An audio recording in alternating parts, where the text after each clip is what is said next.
Hi guys, मैं हूं आकाश और आज हम जानने वाले हैं कि आखिर क्यों इंडियन आर्मी हमेशा ही पंचर की गई गाड़ियों को ही क्यों चलाती है। और आज आप एक ऐसा आइलैंड देखने वाले हैं जो कि हम इंसानों की तरह ही चलता है। साथ ही साथ क्या कभी आपने सोचा है कि आखिर क्यों हमें कभी भी किसी भी होटल के ग्राउंड फ्लोर पर रूम को बुक क्यों नहीं करना चाहिए? मिलेगा सबका जवाब। चलिए शुरू करते हैं आज के नॉलेजेबल अध्याय को। Fact number 20।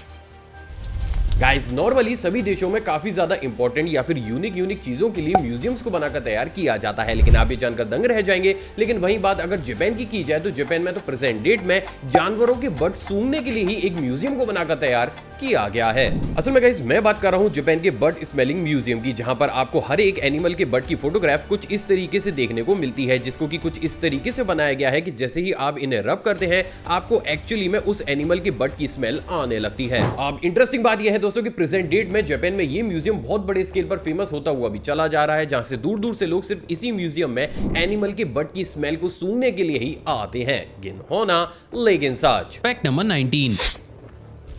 गाइस, क्या आपको पता है कि प्रेजेंट डेट में चाइना में सेंचुरी एक्स बहुत ही ज्यादा ऊंचे दामों पर बेचे जा रहे हैं? लेकिन आप भी जानकर दंग रह जाएंगे। लेकिन ये सेंचुरी एक्स कुछ और नहीं बल्कि चूने के पानी के बाद लकड़ी के बुरादे में लिपटे हुए साधारण से अंडे होते हैं। अब इंटरेस्टिंग बात यह है दोस्तों कि चाइनीज का कुछ ऐसा मानना है कि अगर इन एग्स को कुछ इस तरीके से चूने के पानी में डालकर लकड़ी के बुरादे में लंबे समय तक रखा जाएगा तो इनमें प्रोटीन की क्वांटिटी बढ़ने के साथ साथ कार्ब्स काफी ज्यादा कम हो जाएंगे, जिससे ये साधारण सा एग बहुत ही ज्यादा न्यूट्रिशियस बन जाएगा। हालांकि ये बात भी सच है कि इस प्रोसेस के बाद इन अंडों से काफी गंदी स्मेल आती है, लेकिन फिर भी चाइना में इनकी खपत बहुत तेजी के साथ बढ़ती हुई चली जा रही है और इसलिए इस सिंगल से अंडे की कीमत इंडियन करेंसी के हिसाब से चाइना के अंदर लगभग 5,000 रुपए के आसपास है। Strange but true.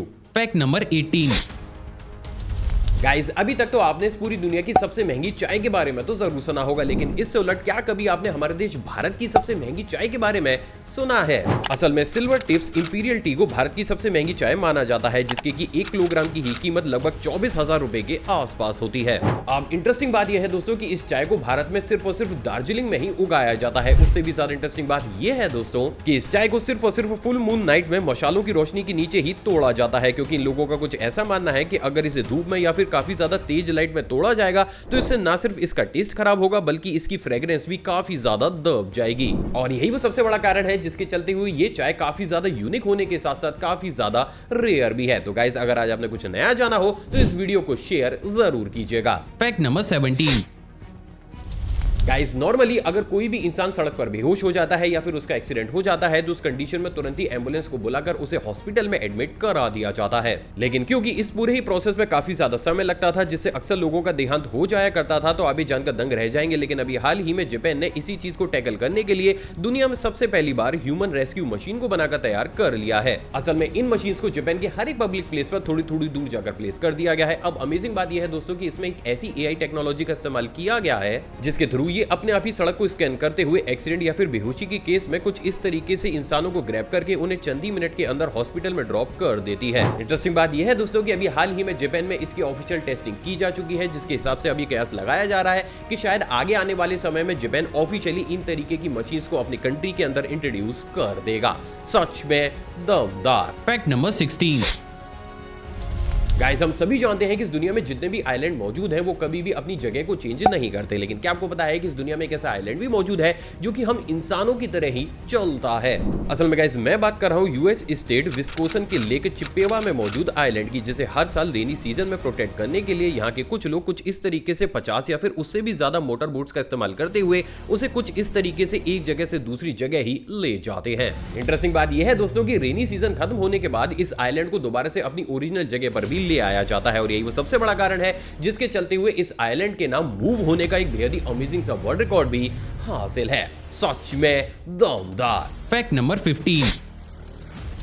हम सभी जानते हैं कि कैसे धूप हमारे लिए कितनी ज्यादा बेनिफिशियल है, लेकिन धूप के साथ सबसे बड़ी प्रॉब्लम यह है दोस्तों कि अगर हम काफी लंबे समय तक धूप में खड़े रहें तो हमारा मूड तो काफी ज्यादा अच्छा हो जाता है, लेकिन टैन और यहां तक कि गर्मी से हमारे बीमार होने के चांसेस भी काफी ज्यादा बढ़ जाते हैं। लेकिन वहीं दोस्तों बात अगर इटली की जाए तो आप ये जानकर दंग रह जाएंगे। लेकिन अभी हाल ही में इटली की एक कंपनी ने फेक सन और स्काई रूफ चैम्बर को बनाकर तैयार कर लिया है, जिन्हें अब बड़े बड़े ऑफिसेज में कुछ इस तरीके से इंस्टॉल किया जा रहा है। अमेजिंग बात यह है दोस्तों कि ये फेक स्काई और सन इतना ज्यादा सटीक एक है कि आपको ये कभी भी फील होना ही नहीं देता है कि एक्चुअली में आप बाहर नहीं बल्कि इंडोर है। लेकिन बस फर्क सिर्फ इतना सा है कि क्योंकि इस टेक्नोलॉजी को हम इंसानों को ध्यान में रखते हुए बनाया गया है तो इससे हीट ना के बराबर रिलीज होती है। अमेजिंग बात यह है दोस्तों कि इटली के अब बहुत से बड़े बड़े ऑफिसेज का ये कहना है कि जब से उन्होंने कुछ इस तरीके की फेक सन और रूफ को अपने ऑफिसेज के अंदर इंस्टॉल कराया है, उनके एम्प्लॉयज की प्रोडक्टिविटी और मूड काफी ज्यादा अच्छा रहने लगा है। और वास्तव में ये चीज अपने आप में कुछ ज्यादा ही यूनिक जरूर है। Fact number 14।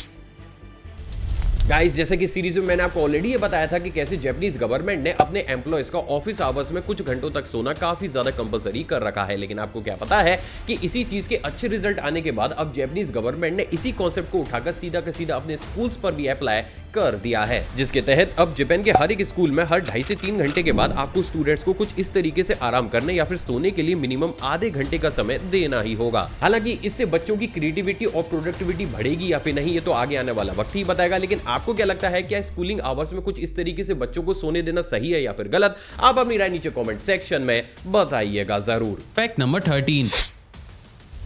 गाइस, क्या आपको पता है कि अगर हम अचानक से ही अपनी दोनों ही आर्म्स को ऊपर उठा लेते हैं तो उस कंडीशन में हमारे आर्म्स के अंदर मौजूद ब्लड एक ही झटके में हमारे हार्ट के अंदर ड्रेन हो जाता है। लेकिन हमें से कितने ही ऐसे लोग हैं जिन्होंने इस पूरे ही प्रोसेस को अपनी आंखों से देखा होता है। दोस्तों, आपकी स्क्रीन पर आपको इसी प्रोसेस की एक बेहद रेयर वीडियो क्लिप दिख रही है, जिसमें आप बेहद साफ से देख सकते हैं कि कैसे जब हम हमारे दोनों ही हाथों को एक साथ ऊपर उठा लेते हैं तो कैसे हमारा ब्लड एक ही झटके में हमारे हार्ट के अंदर ड्रेन हो जाता है। और यही चीज और प्रोसेस इस वीडियो को काफी ज्यादा रेयर भी बना देती है। तो गाइस, आगे बढ़ने से पहले मैं आपको बता दूं कि हमें पिछली वीडियो की इनिशियल व्यूज पर 6000 से भी ज्यादा नए सब्सक्राइबर्स मिले थे और ये काउंटर उसी तरीके से आगे बढ़ रहा है। तो आप सभी का दिल से शुक्रिया। साथ ही साथ अगर आप चैनल पर नए हैं और चाहते हैं कि इन्हीं तरीके के रेयर फैक्ट्स मैं आपके लिए लाता रहूं तो इस चैनल को सब्सक्राइब कर उस बेल आइकन को प्रेस जरूर कीजिएगा, क्योंकि आपका सपोर्ट ही हमारे लिए सब कुछ है। Fact number 12। गाइज, आपने भी बहुत सी साइंस फिक्शन मूवी में ऐसी टेक्नोलॉजी तो जरूर देखी होगी जिसमें हमारे हर एक छोटे से छोटे मूवमेंट को भी ट्रैक किया जाता है। लेकिन क्या आपको पता है कि ऐसी ही टेक्नोलॉजी हकीकत में इस दुनिया में भी मौजूद है और हमारा पड़ोसी इसका इस्तेमाल भी करता है, जिसका जीता जागता एग्जाम्पल ये वीडियो क्लिप है। असल में प्रेजेंट डेट में चीन हांगकांग के ऊपर अपने ड्रोन्स की मदद से 24 घंटे कुछ इस तरीके से निगरानी को रखता है। अब स्ट्रेंज बात यह है दोस्तों कि ये एआई टेक्नोलॉजी इतनी ज्यादा हाईटेक है कि ये कुछ इस तरीके से लोगों, चीजों, गाड़ियों और यहाँ तक कि उनके हर एक छोटे से छोटे मूवमेंट को ना सिर्फ ट्रैक करती है बल्कि उन्हें रिकॉर्ड भी करती है। हालांकि चीन हांगकांग के ऊपर ऐसा क्यों कर रहा है ये बात तो पूरी दुनिया जानती है, लेकिन एक्चुअली में ऐसा करना सही है या फिर गलत, आपको क्या लगता है? आप अपनी राय नीचे कमेंट सेक्शन में दीजिएगा जरूर। Fact number 11।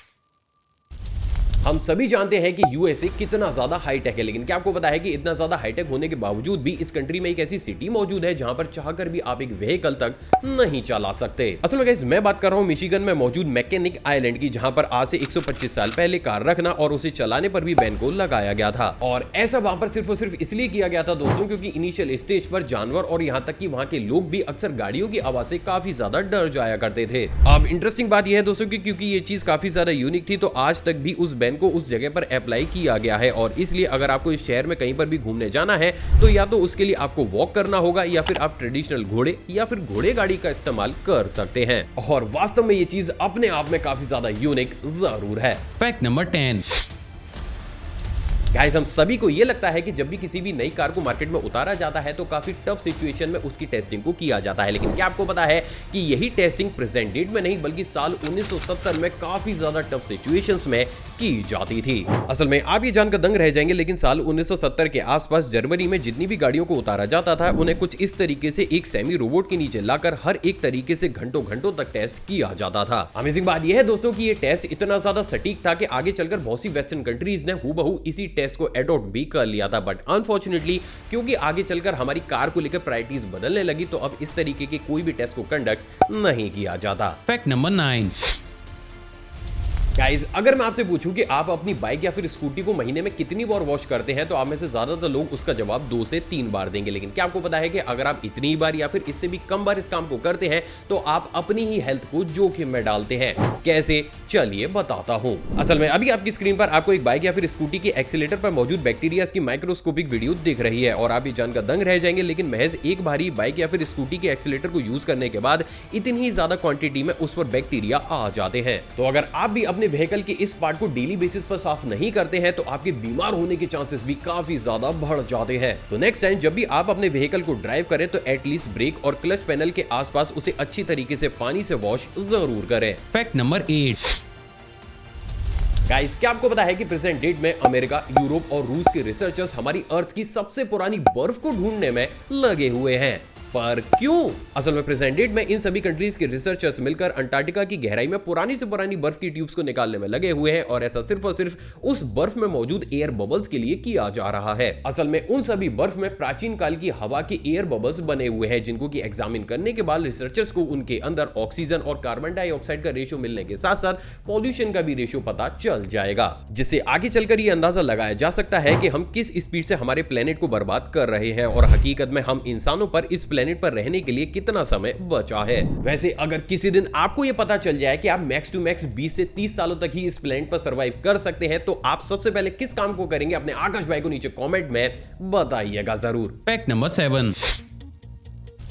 गाइस, क्या आपको पता है कि बेनिन इस पूरी दुनिया की सबसे पहली ऐसी कंट्री बन चुकी है जहां पर अगर आपको आपकी फैमिली को आगे बढ़ाना है तो उसके लिए आपको अपना बैंक स्टेटमेंट गवर्नमेंट को सबमिट करना पड़ेगा। असल में गाइस, आप ये जानकर दंग रह जाएंगे लेकिन बेनिन में पारित किए गए एक लॉ के अनुसार हर एक कपल के अकाउंट में बच्चा पैदा करने से पहले 20 लाख रुपए होना काफी ज्यादा कंपलसरी है। और ऐसा सिर्फ और सिर्फ इसलिए दोस्तों क्योंकि यहाँ की गवर्नमेंट का ये मानना है कि अगर किसी भी कपल पर अपने बच्चे के भरण पोषण या फिर इनिशियल एजुकेशन देने के भी उस पर पैसे नहीं है तो आगे चलकर वो बच्चा देश के ऊपर बोझ बन जाता है, जिसके चलते हुए मिनिमम 20 लाख रुपए आपको अपने परिवार को आगे बढ़ाने से पहले अपने अकाउंट में होल्ड करके रखने पड़ेंगे। अजीब लेकिन सच। Fact number 6। गाइस, क्या आपको पता है कि हमारे देश भारत में एक ऐसी जगह भी मौजूद है जहां के लोग अचानक से ही टाइगर बन जाते हैं? असल में गाइस, मैं बात कर रहा हूं केरल के ओनम फेस्टिवल के 4 दिन के बाद किए जाने वाले पुलिकाली डांस की, जिसमें यहां के लोकल लोग कुछ इस तरीके से अपनी पूरी ही बॉडी को टाइगर और लेपर्ड की बॉडी आर्ट में ही पेंट करा लेते हैं। अमेजिंग बात यह है दोस्तों कि ये डांस फॉर्म यहाँ पे बेहद ही धूमधाम से परफॉर्म किया जाता है जो कि शक्ति और फोर्स को रिप्रेजेंट करता है। एंड ऑनेस्टली ये चीज सामने से देखने पर आपके रोंगटे तक खड़े कर देती है। सच में लाजवाब। Fact number 5। गाइस, क्या आपको पता है कि अभी हाल ही में कुछ स्कूबा डाइवर्स ने ताइवान के पास इस पूरी दुनिया की सबसे ज्यादा रेयर एस्टोनिशिंग और फिश की खोज की है, जिसकी पूरी ही बॉडी के ऊपर कुछ इस तरीके से काफी ज्यादा होल्स हैं। इंटरेस्टिंग बात यह है दोस्तों कि बैलून सी लगने वाली इस फिश के बारे में यह कहा जाता है कि ये नॉर्मली समुद्र की गहराइयों में काफी ज्यादा नीचे रहती है, लेकिन जब भी भूकंप आने वाला होता है तो हमें कुछ इस तरीके से पानी में तैरती हुई नजर आती है और यही चीज इस फिश को काफी ज्यादा अमेजिंग बनाने के साथ साथ रेयर भी बना देती है। Fact number 4। गाइस, नॉर्मली सभी कंट्री में आपको एक अच्छा डॉक्टर बनने के लिए काफी ज्यादा स्टडी करनी पड़ती है, लेकिन वही बात अगर डेनमार्क की जाए तो डेनमार्क में डॉक्टर बनना इतना भी ज्यादा आसान नहीं होता। असल में अभी हाल ही में डेनमार्क ने एक ऐसे नए नियम को लागू कर दिया है जिसके अकॉर्डिंग हर एक डॉक्टर को हर 6 महीने में एक हैंडराइटिंग टेस्ट को क्लियर करना होगा। और ऐसा सिर्फ और सिर्फ इसलिए है दोस्तों क्योंकि अकेले डेनमार्क में ही डॉक्टर्स की खराब हैंडराइटिंग के चलते हुए पूरी कंट्री में 4000 से 5000 लोगों का एक साल के अंदर देहांत हो जाया करता था, जिसको की रोकने और डॉक्टर्स की हैंडराइटिंग को दोबारा से सही करने के लिए अब इस कंट्री में मौजूद हर एक डॉक्टर को हर 6 महीने में एक हैंडराइटिंग टेस्ट को देना होता है और जो भी डॉक्टर इसे क्लियर नहीं कर पाता है उसे एक पर्टिकुलर टाइम पीरियड तक सस्पेंड कर दिया जाता है। और वास्तव में ये चीज अपने आप में लाजवाब जरूर है। Fact number 3। दूसरा वाला फैक्ट करंट अफेयर की तरफ पर है। क्या आपको पता है कि अभी हाल ही में रमेश बाबू प्रज्ञानंद भारत के दूसरे ऐसे चेस प्लेयर बन गए हैं जिन्होंने वर्ल्ड कप फाइनल मुकाबला खेला है। ये क्वेश्चन आगे आने वाले एग्जाम्स के लिए काफी ज्यादा इंपॉर्टेंट है। Fact number 2। आखिर क्यों हमें किसी भी होटल में कभी भी ग्राउंड फ्लोर पर स्टे नहीं करना चाहिए? असल में गाइस, भले ही चीज आपको सुनने में काफी ज्यादा ऑकवर्ड लग रही हो लेकिन आप ये जानकर दंग रह जाएंगे, लेकिन प्रेजेंट डेट में बहुत सी वेस्टर्न कंट्रीज में अब लोग जब भी किसी भी होटल को बुक करते हैं तो वो कभी भी उस होटल के ग्राउंड फ्लोर पर रहना प्रेफर ही नहीं करते। साथ ही साथ बहुत से एक्सपर्ट्स भी हमको ये सलाह देते हैं कि जब भी आप किसी भी होटल में स्टे करने जाएं तो आप ज्यादा से ज्यादा ये कोशिश करें कि आप कभी भी ग्राउंड फ्लोर पर रूम को बुक ना करें। तो फिर आखिर ऐसे में ये सवाल तो जरूर खड़ा होता है कि आखिर फिर लोग होटल के ग्राउंड फ्लोर पर स्टे करने से बच ही क्यों रहे हैं? असल में गाइस, इसके पीछे 2 या 3 मेन कारण है। बात अगर सबसे पहले कारण की जाए तो वो है सिक्योरिटी इश्यूज। असल में एक रिपोर्ट के अनुसार किसी भी होटल में सबसे ज्यादा चोरी की घटनाएं सिर्फ और सिर्फ ग्राउंड फ्लोर पर ही होती हैं, क्योंकि जो भी इंसान इन तरीके की गलत चीजों को करता है वो कभी भी किसी होटल की बिल्डिंग से बाहर निकलने के लिए स्टेयर्स या फिर एलिवेटर का इस्तेमाल नहीं करता। एंड एज अ रिजल्ट एक होटल के अंदर जितनी भी चोरियां होती हैं उनमें से 99% सिर्फ और सिर्फ ग्राउंड फ्लोर पर मौजूद रूम्स के अंदर ही होती हैं। तो वहीं दोस्तों अब बात अगर दूसरे कारण की जाए तो वो है privacy issues. As we all know कि इस दुनिया में मौजूद ऑलमोस्ट 90% होटल्स के रिसेप्शन, पार्किंग्स, पूल्स, किचन और मीटिंग एरियाज भी ग्राउंड फ्लोर पर ही होते हैं, जिसके चलते हुए इस फ्लोर पर लोगों का फुटफॉल सबसे ज्यादा होता है। और एज अ रिजल्ट अगर इस कंडीशन में आप अपने रूम में सोने की या फिर मीटिंग करने की कोशिश कर रहे हैं तो यहाँ पर आपका डिस्टर्ब होना बिल्कुल ही तय होता है। और यही वो सबसे बड़ा कारण है जिसके चलते हुए वेस्टर्न कंट्रीज और यहाँ तक कि हमारे देश में भी जब भी किसी बड़े होटल को बनाया जाता है तो ये कोशिश की जाती है कि उस होटल्स में रूम्स को सेकंड फ्लोर या फिर थर्ड फ्लोर से ही शुरू किया जाए और बाकी के नीचे की फ्लोर्स में लॉन्ड्री, पार्किंग, किचन और मीटिंग प्लेसेस को रखा जाए। सो फाइनली अब आप ये जानते हैं कि आखिर क्यों बहुत से बड़े बड़े एक्सपर्ट्स हमें कभी भी किसी होटल में ग्राउंड फ्लोर पर स्टे करने से बचने की सलाह क्यों देते हैं। Fact number 1।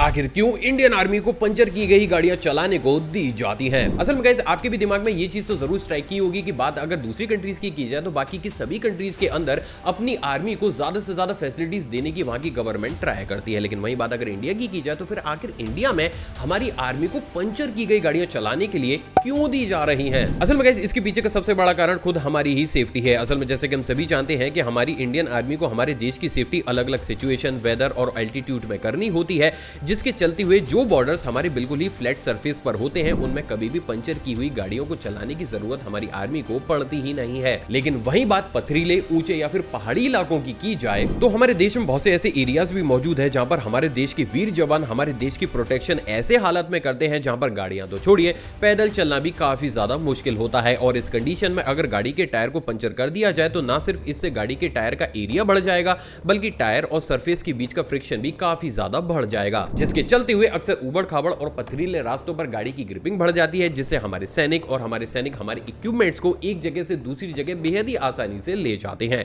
अब इंटरेस्टिंग बात यह है दोस्तों कि क्योंकि हमारा देश काफी ज्यादा हाईटेक होता हुआ चला जा रहा है तो इस काम को भी मैनुअल नहीं बल्कि ऑटोमेटेड तरीके से किया जाता है, जहां पर कुछ आर्मी व्हीकल्स को इस तरीके से डिजाइन किया जाता है कि सिर्फ एक बटन दबाते ही एक ऑटोमेटेड सिस्टम गाड़ी के चारों ही टायर से सरफेस के सिचुएशन के अकॉर्डिंग हवा को रिलीज कर देता है, जबकि यही ऑटोमेटेड सिस्टम नॉर्मल सिचुएशन में एक ही बटन दबाते ही गाड़ी के चारों ही टायर में दोबारा से हवा को भी भर देता है। और यही वो सबसे बड़ा कारण है जिसके चलते हुए हमारी इंडियन आर्मी कुछ स्पेसिफिक जगहों पर सिर्फ और सिर्फ पंचर की हुई गाड़ियों को ही चलाती है। आई होप दोस्तों आज का एपिसोड आपको पसंद आया होगा और आपने ऑलरेडी इस वीडियो को लाइक कर दिया होगा। अगर आप इस चैनल पर नए हैं और इन्हीं तरीके के फैक्ट्स देखना चाहते हैं तो चैनल को सब्सक्राइब कर उस बेल आइकन को प्रेस जरूर कीजिएगा, जो टेक्निकली आप कर भी चुके होंगे। अगर आप मुझसे इंटरेक्शन को बढ़ाना चाहते हैं तो आप सीधा गूगल पर जाकर आकाश अरोड़ा टाइप कर सकते हैं और गूगल देता सीधे आपको मेरी इंस्टाग्राम आईडी तक ले आएंगे। एक और फ्रेश कमाल एपिसोड में आप सभी से दोबारा मुलाकात होगी दोस्तों। जय हिंद। और हाँ, जाने से पहले आप इन वीडियोस को भी चेकआउट जरूर कीजिएगा।